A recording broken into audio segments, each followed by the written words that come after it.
Okay guys, first bunot natin ay sino to?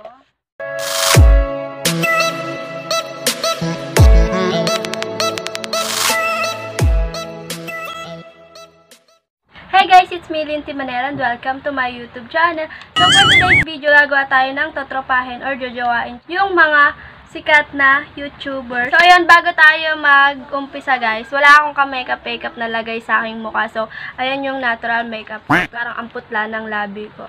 Lalagay muna ako guys ng konting mapulang lipstick.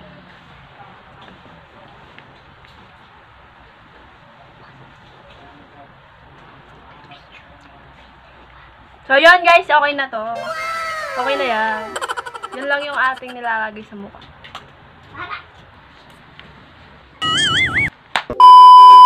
Bago tayo mag-umpisa guys, wait lang ha. Maglinisin ko lang yung kalat ko dito. Kalat-kalat kasi. Ito yung mga keyboard dito nakakalat. Kasi sira yung laptop namin dito, yung letter S. Kaya meron kami dito keyboard na nilalagay. Ang laki niya. Ito yung laptop nakakalat dito. Kasi nag-edit ako kanina ng binlog ko kahapon. So ito for today, edit ulit. Ang hirap pala mag-edit sa laptop, no? Sa susunod sa cellphone na ulit ako mag-edit.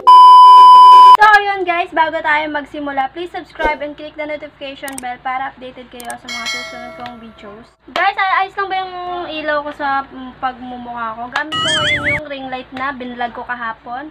So, please watch nyo siya guys. Maganda yung ring light. In-order ko siya sa Shopee. Try nyo, sobrang mura. So, ayun guys, start na tayo. Bubunot ako dito ng ginupit-gupit kong papel na may mga pangalan ng mga sikat na YouTubers. Gagawin na po natin ang totorpahin or jojowain challenge. So, umpisahan na po natin, guys. Hindi naman siyang pisa. Okay, guys. First bunot natin ay sino to?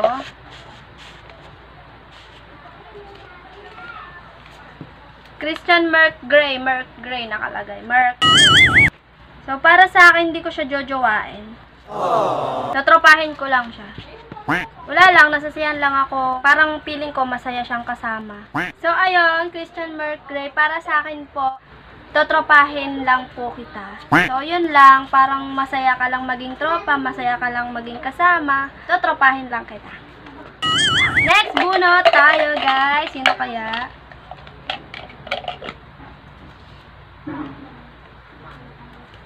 Kong.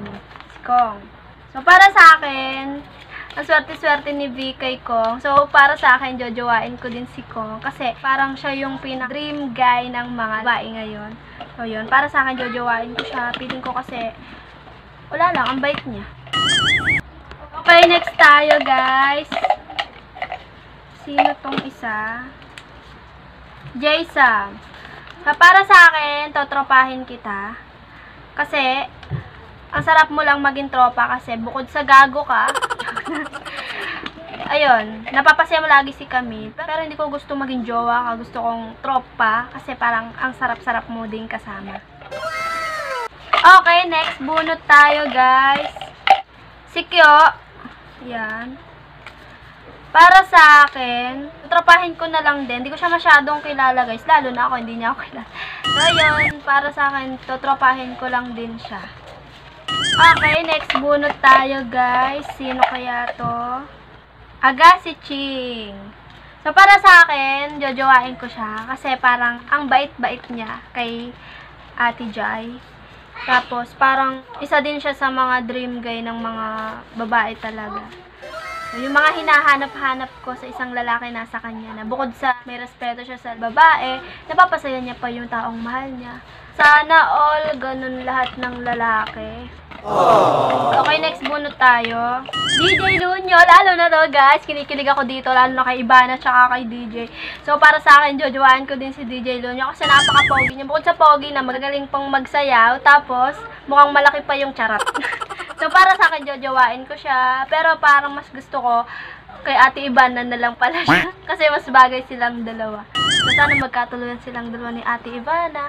Pero para sa akin, gusto ko talaga maging jowa si DJ Lunyo. Kasi yung mga dream guy na mga babae din ngayon. At yun na guys. guys, wala na. Tapos na po ang ating totropahin or jojowain.